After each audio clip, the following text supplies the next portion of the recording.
nice to see you again in 2020. It's me, Trixie, and this video is gonna be pretty special. A 2020 special, so to say. The episode may appear awkward to most of you, disgusting maybe to a couple of you, but hopefully one thing in particular, funny and entertaining to all of you. We are going to talk about toilets today. Toilets? Your first video of 2020 is about toilets. Well, that's one nice way to say that this year is gonna be shit. I like that spirit. Hey, wait a moment. You forgot that toilets aren't a symbol for shit themselves. On the contrary, I mean, they make shit disappear, don't they? So this video stands for the fact that 2020 is gonna flush away all the shit that happened in 2019. Your optimism is unbearable. I love you too, hater sidekick, and now let's dive into the topic. Yeah, let's dive into the toilet.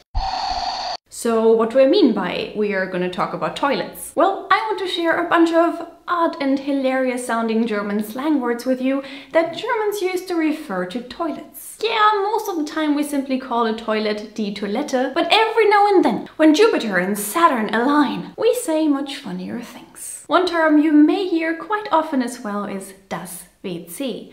Water, closet, or more commonly, the German equivalent das Klo, which is short for das Klosett. However, no one really says the whole word das Klosett anymore. Some Germans may not even know what das Klo initially stands for. Anyway, even though Klo is a synonym for Toilette, you shouldn't use it everywhere. It's much more slangy and maybe even a bit rude. So if you are at a restaurant, for example, don't ask, wo ist denn das Klo? Instead, you should rather ask for the bathroom, which is das Bad or das Badezimmer, or well, die Toilette. Given that Klo means toilet, you can imagine that the name Chloe sounds a bit funny to Germans. Next up, der Locus. A word that has a surprisingly sophisticated touch to it, right? Same as focus or crocus or lotus, but it's just another name for the loo.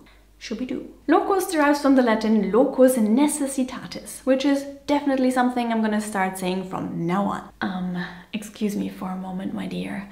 I have to use the locus necessitatis. That's just epic! Anyway, locus necessitatis means the place for an urgent necessity. A bit too vague for my liking. Urgent necessity? It's a shithole! But yeah, the expression, or at least the first part of it, survived until today. Germans still say, Ich bin auf dem Locus, Alter, ich kann jetzt nicht. From a place for urgent necessities to a little silent place, which is what you can call a toilet too in German. Das stille Örtchen. Isn't that cute? A little calm spot. I mean, it's true. That's exactly what you look for when nature calls.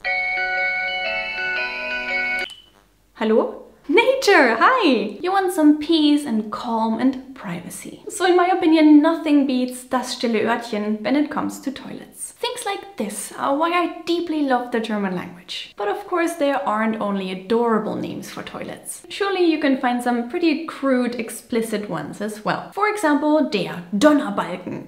The thunder beam. Why? Well, that one's pretty self-explanatory, isn't it? Do I really have to go into more detail? Alright. If that's what you want. Sometimes, when people sit down on the toilet, the noises they make afterwards resemble like a very loud trumpet or thunder. And I guess the toilet seat kind of looks like a flat, plank-like beam. So there you go.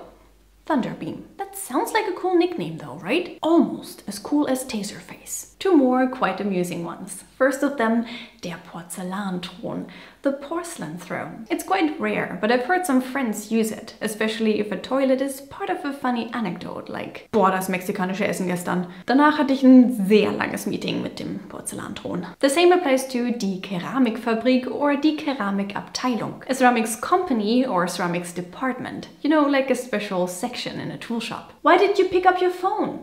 You know, I've been busy browsing the ceramics section this morning. Then there's something very odd. An alternative name for the toilet that consists of numbers only. In German, the loo is sometimes referred to as 0, 0, 0. You're a 00 agent, Mr. Bond. Go and repair the toilet. Agent 007, license to pee. Ridiculous.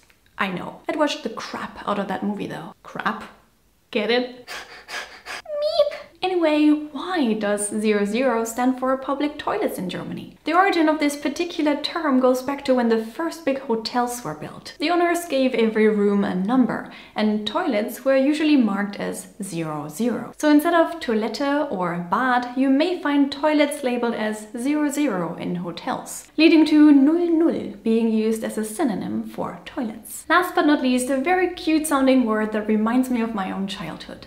Das Tö. My mom used to say, so, jetzt nochmal alle schnell aufs Tö und dann können wir los. It's a playful, a bit silly and childish name for the toilet, but I simply love it. I don't really know where it comes from. It must be related to die Toilette or the French toilette, but it definitely sounds nice. And I have to admit that I use it too from time to time.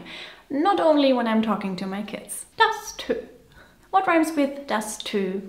Tschö, which means bye-bye. These were all the toilet names I wanted to share with you today. I hope that you like them as much as I do and that you learned one or two new things. Of course, there are many more slang names for toilets in German, such as der Abort, der Pott, die Latrine, but I decided to mention my favorite words only. Which one did you like the most? And what can you call a toilet in the language that you speak? Let me know in the comments and leave a like if you enjoyed this video, because that would make me really, really happy. And apart from that, sorry again for choosing such a shitty topic for the beginning of the year, but as I said, toilets make the crap go away. So let's hope the same applies to 2020. Toilets are a symbol of cleansing, of relief, and of hope.